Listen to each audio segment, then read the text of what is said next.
उरण ईश्वरपूर प्रतिनिधी. उरण ईश्वरपूर नगरपरिषद निवडणूक ही 36 वर्षे व 5 वर्षाच्या विकासात्मक प्रगतीच्या आलेखावर मतदारांनी करण्याचे ठरवले आहे. विरोधकांना या निवडणुकीमध्ये पराभव दिसू लागल्याने सैराभेर झाले आहेत. द्वेष, दबावतंत्र, दहशत निर्माण करण्याचा प्रयत्न विरोधकांचा आहे. असंस्कृत शिवराळ विचार व दहशत मोडून काढण्यासाठी आम्ही सक्षम आहोत.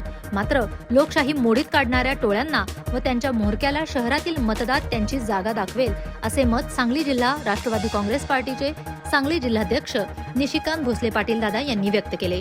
उरण ईश्वरपूर शहरातील प्रभाग क्रमांक 4, 14, 15च्या कोपरा सभेमध्ये ते बोलत होते.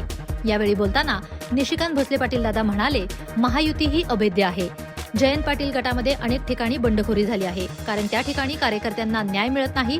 राज्यातील इतर शहरांपेक्षा आपले शहर विकासात्मक दृष्ट्या मागे राहिले. त्यांच्या पार्टीत संघटक व्हिजन असणारी व शहरातील जनतेबद्दल जिव्हाळा असणारी माणसं चालत नाहीत. मी माझ्या शहरासाठी, माझ्या माणसांसाठी 2016ची निवडणूक लढवली. जयंत पाटील यांनी 31 वर्षे मतदारांना आश्वासने देऊन निवडणुकीमध्ये निवडणुका जिंकल्या, मात्र शहरवासियांच्या पदरी निराशा दिली. शहर कित्येक वर्षे मागे पडले, याला जयंत पाटील यांचे अपयशी नेतृत्व कारणीभूत आहे. माझ्या निवडणुकीमध्ये जी आश्वासने दिली ती 5 वर्षे सत्ता काळामध्ये मंजुरी आणण्यापासून पूर्णत्वाकडे घेऊन जाण्याचा प्रयत्न केला. भुयारी गटार योजना, डॉक्टर बाबासाहेब आंबेडकर पुतळा सुशोभीकरण, शहराला चौबाजूने जोडणारे रस्ते, शहरातील अंतर्गत रस्ते, गटर, स्ट्रीट लाईट, बगीचे, मटन मार्केट, याचबरोबर काही स्वखर्चातून कामे केली. प्रशासन स्तरावरील कामांना गती दिली.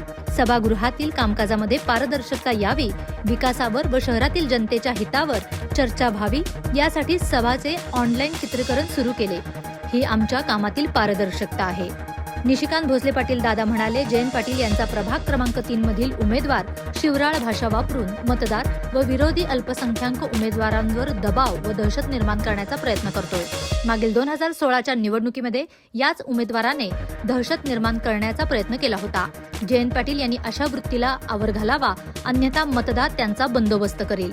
यावेळी माजी नगराध्यक्ष ॲडव्होकेट चिमण डांगे, युवा नेते केदार पाटील, हेमंत पाटील, अशोक पाटील, ॲडव्होकेट संपतराव पाटील, सुधाकरराव जाधव, लोकनियुक्त नगराध्यक्ष पदाचे उमेदवार विश्वनाथ डांगे, नगरसेवक पदाचे उमेदवार अजित पाटील, सौविद्या पवार, राजवर्धन पाटील, श्रीमती सुवर्णा पाटील, अक्षय कोळेकर, प्रिया कांबळे आदींसह अन्य मान्यवर उपस्थित होते. सांगली डिजिटल जमाना, डिजिटल बातम्या.